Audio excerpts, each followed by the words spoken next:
Amén. Vamos a tomar entonces la lectura, Evangelio según San Lucas, capítulo número 17, versos del 11 al 19. Y la palabra de Dios dice: yendo Jesús a Jerusalén, pasaba entre Samaria y Galilea. Y al entrar en una aldea le salieron al encuentro 10 hombres leprosos, los cuales se pararon de lejos y alzaron la voz diciendo: Jesús, Maestro, ten misericordia de nosotros. Cuando él los vio, les dijo: id, mostraos a los sacerdotes. Y aconteció que mientras iban, fueron limpiados. Entonces uno de ellos, viendo que había sido sanado, volvió glorificando a Dios a gran voz y se postró rostro en tierra a sus pies dándoles gracias. Y este era samaritano. Respondiendo Jesús dijo: ¿no son 10 los que fueron limpiados? ¿Y los 9 dónde están? No hubo quien volviese y diese gloria a Dios, sino este extranjero. Y le dijo: levántate, vete, tu fe te ha salvado. En estos versículos de la palabra del Señor que hemos leído, encontramos un relato bíblico que nos muestra a 10 hombres que tenían una misma necesidad. 10 hombres que vivían un mismo problema y 10 hombres que obtuvieron también una solución a su problema. Su necesidad fue resuelta de la misma manera. Y vemos estos hombres tenían una enfermedad que en aquel entonces era gravísima, era contagiosa, y esta enfermedad lo que producía en las personas era de que las personas eran excluidas socialmente y religiosamente. Quien era diagnosticado con lepra ya no podía estar con su familia, ya no podía estar con sus amigos, ya no podía asistir a la iglesia, porque así lo mandaba la ley. Tenía que apartarse totalmente, mantenerse tapado, con su cabeza tapado. Y si en algún momento él iba a una ciudad, a algún lugar concurrido, debía decir inmundo, leproso, para que las personas pudieran saber que se acercaba a una persona enferma de esta enfermedad que era la lepra. Hoy en día, hermanos, esta enfermedad ya no se representa quizás en el ámbito religioso como ahora. Sin embargo, se representa espiritualmente. Tal vez no se representa físicamente, sin embargo, se representa espiritualmente. Porque hoy, lamentablemente, la humanidad está enferma de esa enfermedad que es pecado. Esa enfermedad destruye la vida, los corazones de las personas, destruye su familia, destruye su economía, y lo más importante o lo más catastrófico es de que el pecado nos aleja de Dios. Una persona que vive en pecado no puede tener una comunión con Cristo, no puede tener una comunión con Dios, porque esta enfermedad espiritual, este pecado que se asimila a la lepra, lo aleja totalmente del Señor. Es por eso que en el verso 12 dice la palabra de Dios que le salieron al encuentro 10 hombres leprosos, los cuales se pararon de lejos. Estos hombres no se podían acercar a Jesús porque estaban enfermos de lepra, y por consiguiente era la ley que no se podían acercar a nadie.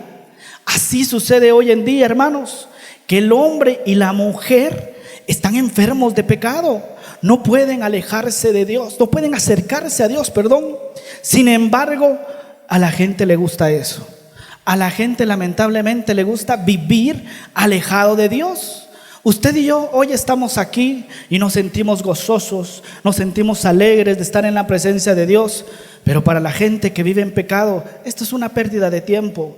Dicen: no, hombre, ¿cómo voy a yo desperdiciar mi domingo yendo a la iglesia? ¿Cómo voy a desperdiciar yo mi domingo yendo a aplaudir, a cantar? Cuando no saben que lo que están haciendo en realidad es perder su vida, porque ese pecado un día los va a matar espiritualmente y los va a arrastrar a una vida de condenación. Sin embargo, aquel que viene a Cristo es sanado, limpiado de ese pecado, y ahora tenemos salvación.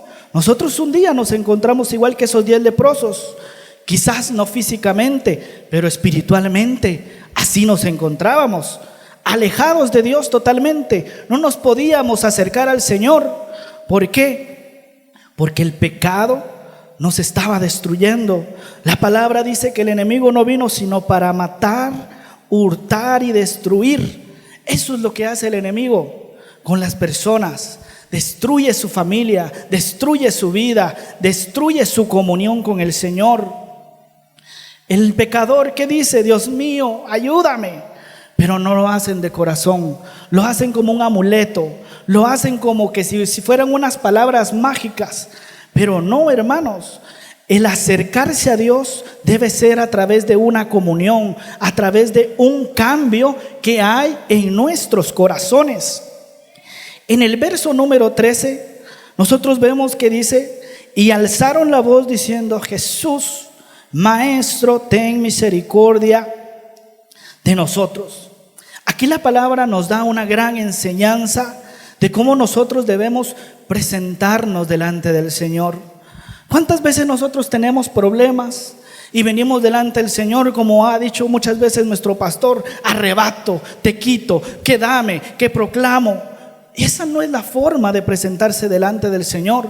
La forma como nosotros venimos o debemos de venir ante el Señor es humillados, postrando nuestro rostro delante del Señor, reconociendo que solo Él tiene poder para ayudarnos.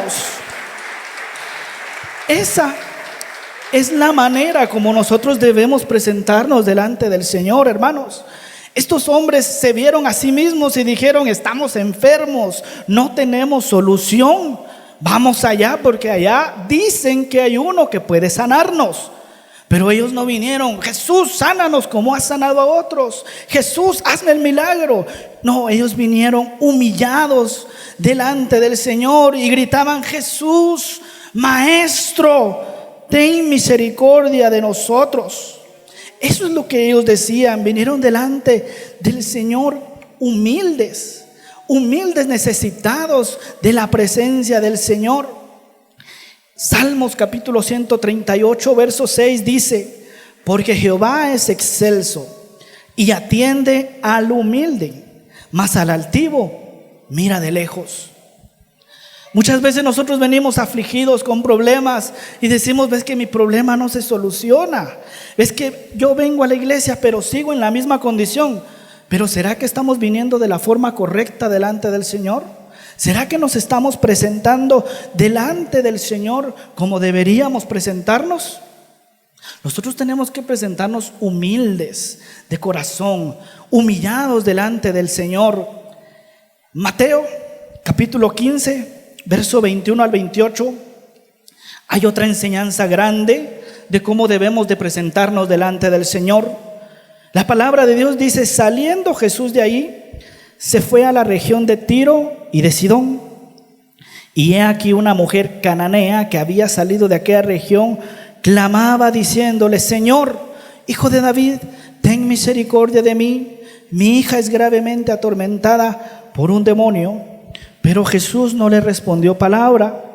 Entonces, acercándose sus discípulos, le rogaron diciendo: despídela, pues da voces tras nosotros. Él respondiendo dijo: ¿no soy enviado a las ovejas perdidas de la casa de Israel? Entonces ella vino y se postró delante de él diciendo: Señor, socórreme, respóndeme. Y respondiendo él dijo: no está bien tomar el pan de los hijos y echarlo a los perrillos. Y ella dijo: sí, Señor, pero aún los perrillos comen de las migajas que caen de la mesa de sus amos. Entonces respondiendo Jesús dijo: oh mujer, grande es tu fe, hágase contigo como quieras. Y su hija fue sanada desde aquella hora. Esta mujer nos da una gran enseñanza. Primero, porque era una mujer cananea, es decir, era una mujer que no era parte del pueblo del Señor. Y empieza a seguir a Jesús y le decía: Señor Jesús, ayúdame, ten misericordia de mí, por favor ayúdame, mi hija es atormentada por un demonio.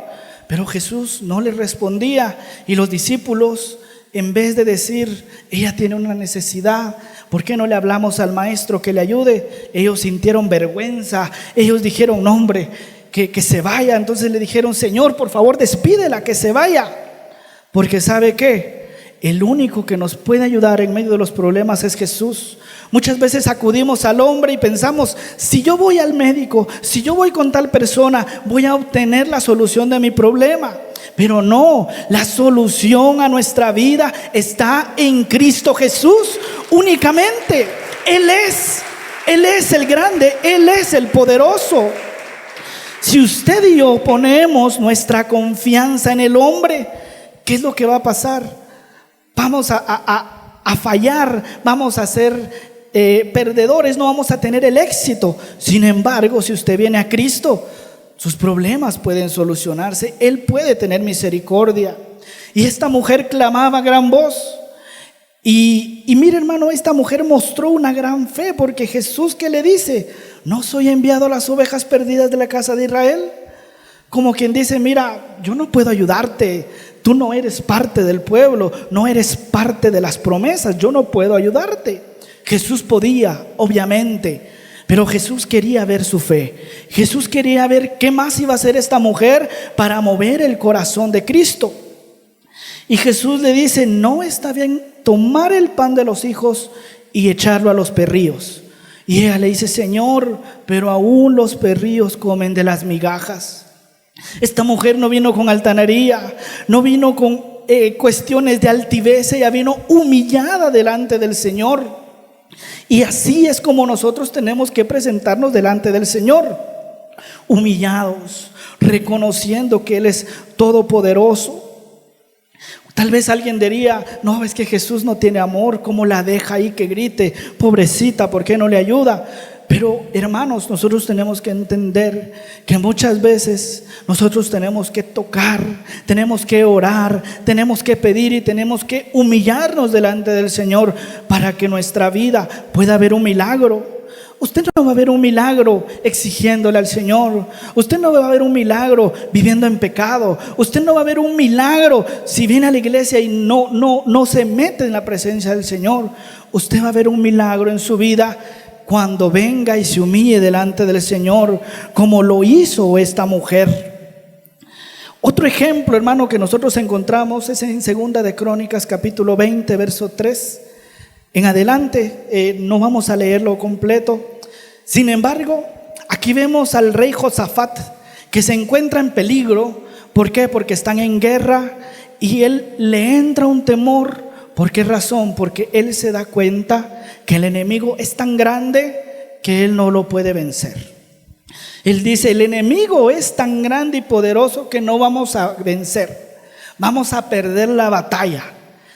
Y en el verso 12 él dice, oh Dios nuestro, ¿no los juzgarás tú? Porque en nosotros no hay fuerza contra tan grande multitud que viene contra nosotros. No sabemos qué hacer y a ti volvemos nuestros ojos. El rey Josafat, hermanos, él era un rey. Él pudo haber dicho, vengan mis generales, vengan mis altos mangos, vamos a crear una estrategia de guerra, unámonos con otro pueblo y vamos a salir vencedores. Pero él no dijo eso, él no se valió de su título. Él dijo, voy a inclinar mis ojos delante del Señor y que sea Él quien pelee la batalla por mí, que sea Él el que me dé la victoria. Porque ¿sabe qué? Muchas veces nosotros nos valemos de nuestros títulos, de lo que nosotros somos allá afuera, pero aquí dentro eso no vale. Tal vez usted dirá, hermano, es que yo soy el hermano que más diezma, yo soy el hermano que más ofrenda, es que yo soy abogado, yo soy médico. O tal vez usted dirá, hermano, yo soy el más pobre, ¿cómo Dios me va a escuchar? Sea cual sea, hermano, cuando usted y yo entramos por esas puertas, los títulos quedan afuera y aquí solo somos almas necesitadas de la presencia del Señor.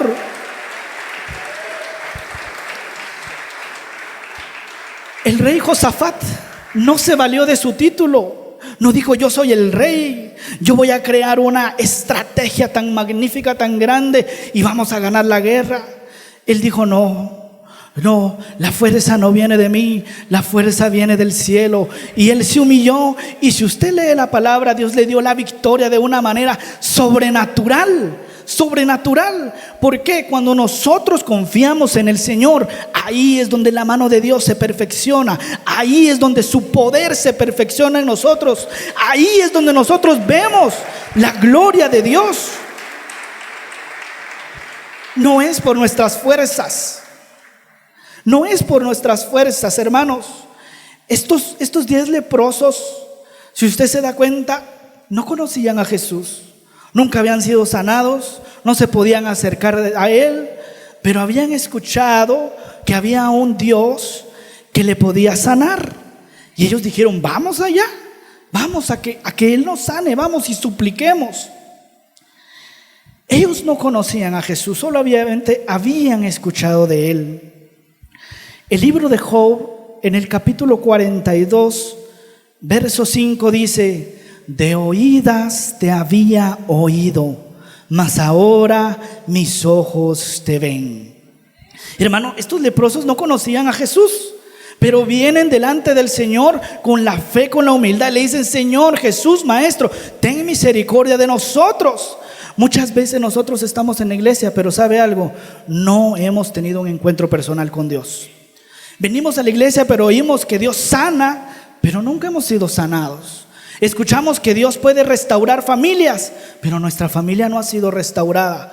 Y lo peor, muchos escuchamos que Dios salva, pero aún muchos no gozan con ese gozo de la salvación. ¿Por qué? Porque solamente de oídas le oyen. Sin embargo, cuando nosotros nos acercamos a Dios, humillados delante de Él, reconociendo que Él es grande, que Él es poderoso, entonces Él dice: en medio de esa aflicción, en medio de esa debilidad, yo me voy a manifestar y le voy a mostrar mi poder. En ese momento es cuando Cristo viene y se manifiesta. Amén. Los leprosos habían escuchado que Jesús sanaba, pero ellos nunca habían sido sanados, nunca habían experimentado el poder sanador de Cristo. El verso 14 de la primera lectura dice: cuando Jesús los vio, les dijo: id, mostraos a los sacerdotes. Y aconteció que mientras iban, fueron limpiados. Hermanos, a veces nosotros no comprendemos los planes de Dios. Estos hombres eran 10 hombres leprosos con una necesidad. Vienen ante Jesús y le dicen: Señor, sánanos. Y tal vez ellos esperaban que Jesús viniera, levantara las manos, orara y ellos fueran sanos. No lo sé. Tal vez ellos esperaban así, pero Jesús les dice: vayan y muéstrense a los sacerdotes. Tal vez ellos se quedaron admirados, pensando: ¿por qué nos manda con los sacerdotes? Los sacerdotes, ya habían ido ellos con los sacerdotes, porque para poder establecer si tenían lepra, tenían que presentarse a los sacerdotes. Entonces para ellos pudo haber sido ilógico ir con los sacerdotes. Sin embargo, ellos empiezan su camino y van hacia los sacerdotes, pero en el camino son sanados, en el camino son limpios. Es que, hermanos, los planes de Dios no son como nosotros los esperamos. A veces nosotros decimos: pero ¿por qué me pasa esto a mí? ¿Pero por qué mi mamá se enfermó? ¿Pero por qué mi hijo le pasó esto? ¿Pero por qué perdí el trabajo? ¿Pero por qué tal cosa? Pero, hermano, los planes de Dios son perfectos y todas las cosas ayudan a bien. ¿A quiénes? A los que aman a Dios, a los que conforme su palabra vivimos.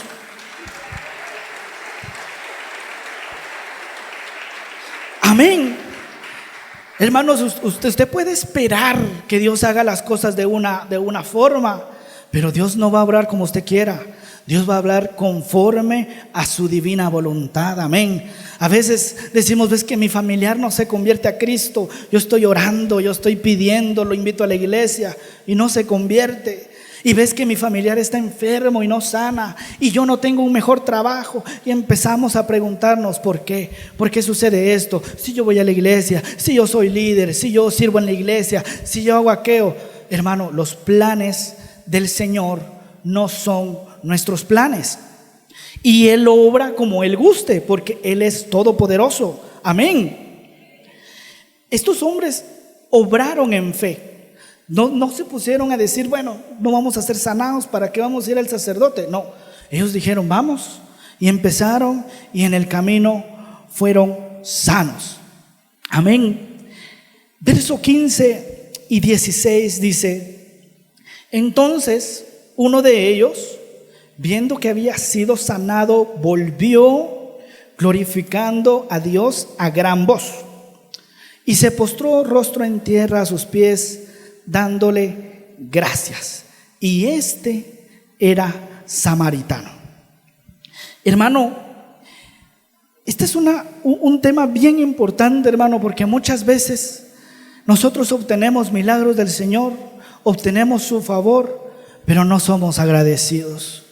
No somos unas personas que decimos: voy a agradecer al Señor, voy a darle gracias a Dios por lo que tengo y por lo que no tengo, sino que nos enfocamos únicamente en lo que no tenemos. No, es que mi carro ya está muy viejo, es que mi casa está muy pequeña, es que mis hijos tal cosa. Pero no damos gloria a Dios por lo que tenemos, cuando nosotros tenemos tanto por qué agradecer.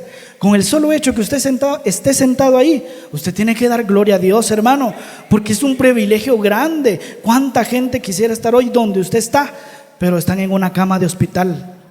Quizás están perdidos allá en una borrachera, están perdidos en sus delitos y pecados, pero nosotros estamos aquí honrando a nuestro Dios, adorándole al Rey, y ese es un privilegio grande, hermano.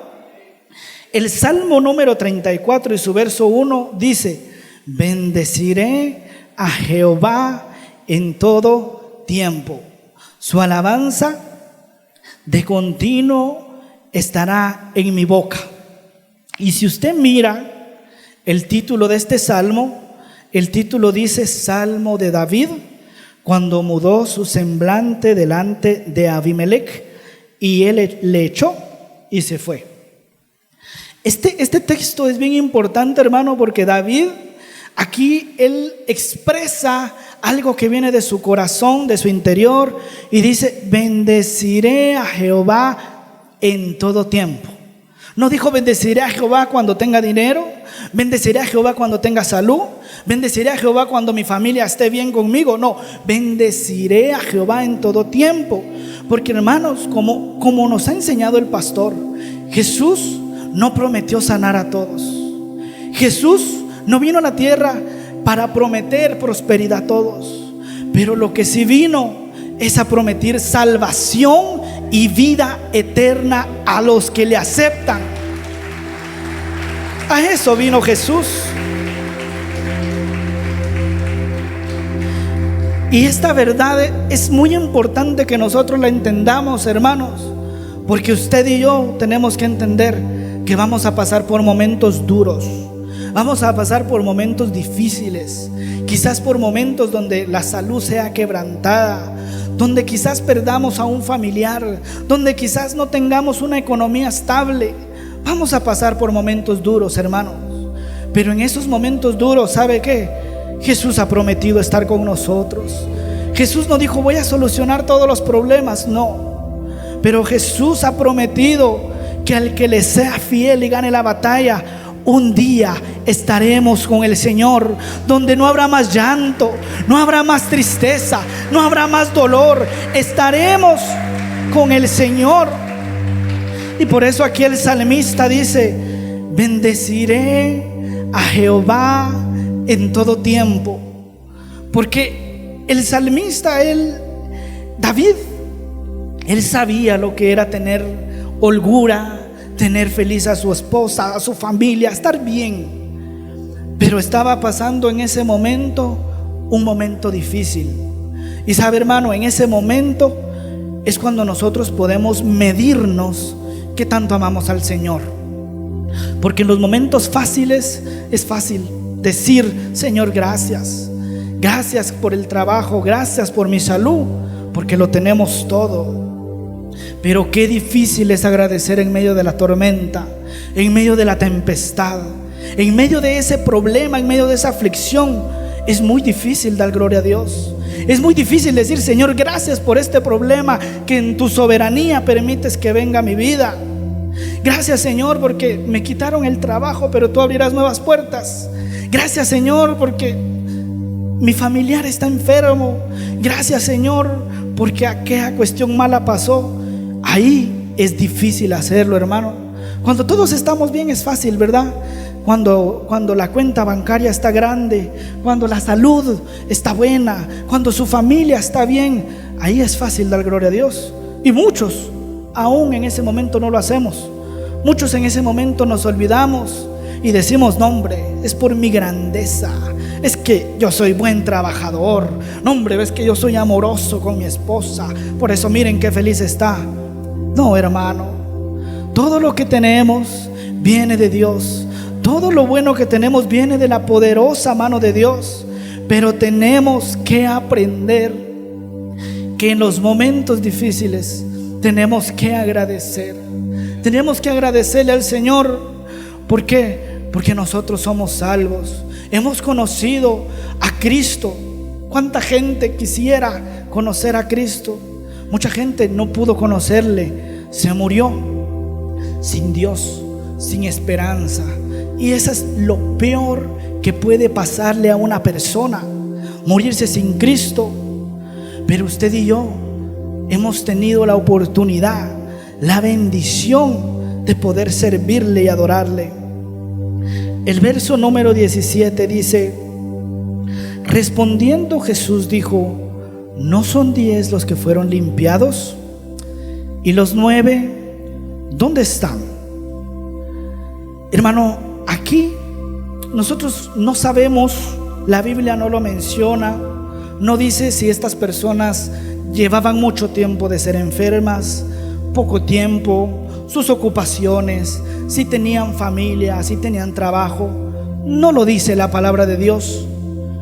Pero lo que sí podemos nosotros ver es que lamentablemente todos tenían algo más importante que ir con el maestro a agradecerle. Todos tuvieron algo más importante. 10 hombres fueron sanados, pero solo uno regresó. Solo uno pudo dar gloria a Dios. Solo uno pudo decir: Señor, gracias, porque estaba enfermo, pero ahora tú me sanaste. ¿De cuál eres tú, hermano? ¿Será que tú eres parte de esos 9 que vienen a la iglesia buscando un milagro del Señor, y cuando lo tienen dicen: no, hombre, ya me voy, ya conseguí mi novia, ahora ya me voy, ya estoy tranquilo, ahora ya tengo trabajo, ya para qué voy a la iglesia los domingos? No, hombre. Y muchas veces ese milagro es el que los aleja de Dios. Ahí está el joven: Señor, dame una novia, provéeme una novia, por favor. Y cuando la tiene, la novia le dice: no, hombre, no vayamos al culto, vamos a pasear. Así le dice la novia, ¿verdad? O ahí está el caballero: Señor, provee un trabajo. Y el Señor le da un trabajo en su misericordia. Y en vez de agradecer, dice: no, pastor, hoy no voy a ir al culto porque ahora tengo trabajo, ahora tengo dinero, puedo ir a pasear, ahora puedo ir a gozarme con mis amigos, con mi esposa. Y no agradecemos el milagro, no agradecemos lo que Dios hizo por nosotros. A veces ese milagro los aleja de Dios. Estos 10 leprosos, cuando estaban leprosos, decían: Jesús, maestro, sánanos, por favor, ten misericordia. Pero cuando se vieron sanos, se olvidaron. Algunos regresaron a sus quehaceres, otros fueron con su mamá, otros fueron con su familia. Y no es malo, pero ¿sabe qué fue lo malo? Que no pusieron en primer lugar a Jesús. No pusieron en primer lugar a aquel que los había sanado, cuando tuvieron que haber puesto su mirada y su fe en el Señor. Y aquí en el verso 18 vemos algo que produce el agradecimiento. Y dice el verso 17 y 18: no hubo quien volviese y diese gloria a Dios, sino este extranjero. Y le dijo: levántate. Jesús le dijo: levántate, vete, tu fe te ha salvado. Hermano, qué bendición, ¿verdad? Este hombre no solamente obtuvo el regalo de su sanidad, sino que también ahora Jesús le dijo: mira, tú fuiste agradecido, ahora te voy a regalar la salvación. Y él, siendo un extranjero sin derecho a esas promesas, Jesús le dice: ahora eres salvo. Y ese hombre se levantó y no solamente fue sano, sino que ahora era parte del reino de los cielos. Yo no sé usted, hermano, pero yo quiero un día estar allá con el Señor. Yo un día quiero ver a mi Señor y darle gracias por lo grande que ha sido para con mi vida. ¿De qué nos serviría, de qué sirve al hombre, dice la palabra de Dios, ganar todos los tesoros de la tierra, del mundo, y perdiere su alma? Lo más importante, hermanos, es nuestra alma. Esa la podemos perder. A veces nos afanamos tanto, estamos tan afanados, como dice el pastor: quiero una casa en el puerto, quiero otra casa, quiero otro carro, quiero una camioneta, quiero una piscina. ¿Y el cielo? Cuando nos ponemos a pensar, ¿cómo estará nuestro tesoro en el cielo? La Biblia dice: haced tesoros en el cielo antes que en la tierra. ¿Cómo estará tu tesoro, hermano? ¿Será que tu tesoro está grande en el cielo? ¿O será que no tienes tesoro? ¿Será que más bien estás pensando en alejarte de Dios? ¿O ya te has alejado? Yo no lo sé, hermanos. Pero hoy podemos salir de este lugar con fuerzas renovadas. Podemos salir con la salvación de nuestras almas. No sé, hermanos, si aquí hay alguien que quisiera aceptar a Cristo. Acércate a Dios y Él se acercará a ti. Te invitamos a conectarte con la palabra de Dios todos los días, a través de este canal, en esta red social. Si vives en Guatemala, te esperamos en nuestras reuniones semanales. Iglesia Bíblica de Guatemala. Predicamos la verdad de las Escrituras.